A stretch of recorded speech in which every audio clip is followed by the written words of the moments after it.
नमस्कार मु अशोक कुमार दास सामाजिक कर्मी आपणकर भल पाइबा मो सहित अच्छी तेणु मु अनुभव करुच्ची जे आपण माने जो पूर्व वीडियो गुड़िक मत जी उत्साहित कर आगामी वीडियो मानक ताठू अधिक उत्साहित करियो बोली मोर आशा और विश्वास तेणु अनुरोध आपण माने मो चैनल को सब्सक्राइब करेंगे लाइक करेंगे और शेयर करेंगे आज गोटे गप माध्यम मु किछि गुड़े कथा आपण मान सामने थोबी आपण तापर चिंता करेंगे कौन कर कथा गपटी है भाया जे थरे जंगल जड़े सन्यासी जाऊँ से देखिले जे गोटे लोकटे आसला शिकारी टे जे दाना पकईदेला जाल पकईदेला तापर किसी समय अनति दूर बस अपेक्षा कला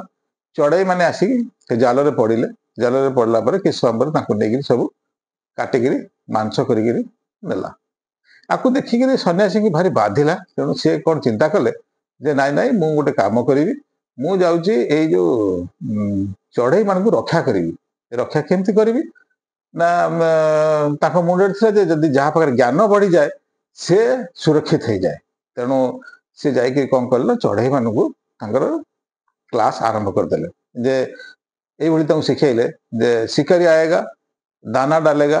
जाल बिछाएगा उसमें मत फंसना तेणु चढ़ई मैंने पूरा सुखी गले शिखी जाकि पूरा कंपमान कले जंगल जो दिने किसी दिन पर शिकारी आसला जंगल को जंगल देखला चढ़ई मैंने चारिआडे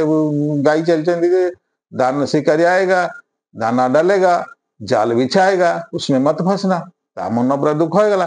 से दुख है कौन कला ना कहला तो एत बार तो आसी तेणु परिश्रम कहीं वृथा जीव पकई दिए से तारी पूर्ववत जमी जहाँ करवा कथा कला और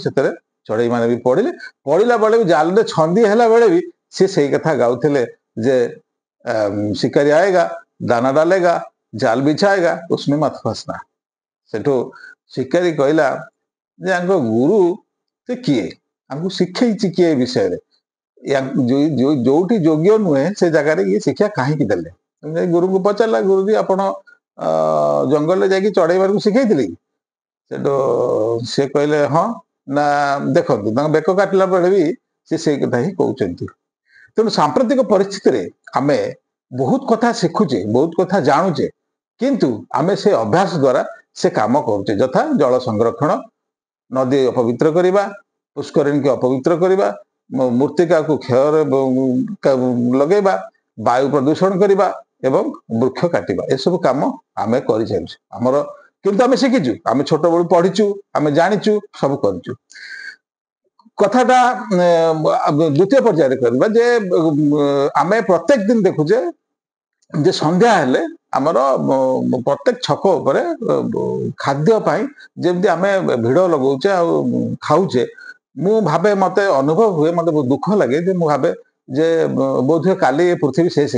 हो कि परमाणु बम पड़ ध्वंस हो तेणु आम अति विकल रही बहुत लोग खाऊ था देखे से निज प्रति एति जत्नवान नहीं पाना निज शरीर प्रति जत्नवान नहीं पाना सी जो परिवेश से संस्कृति से व्यवस्था प्रति जत्नवान केबे हेबे धन्यवाद जदि क्या ए विषय किसी कष्ट लगे मत क्षमा करेंगे रही नमस्कार।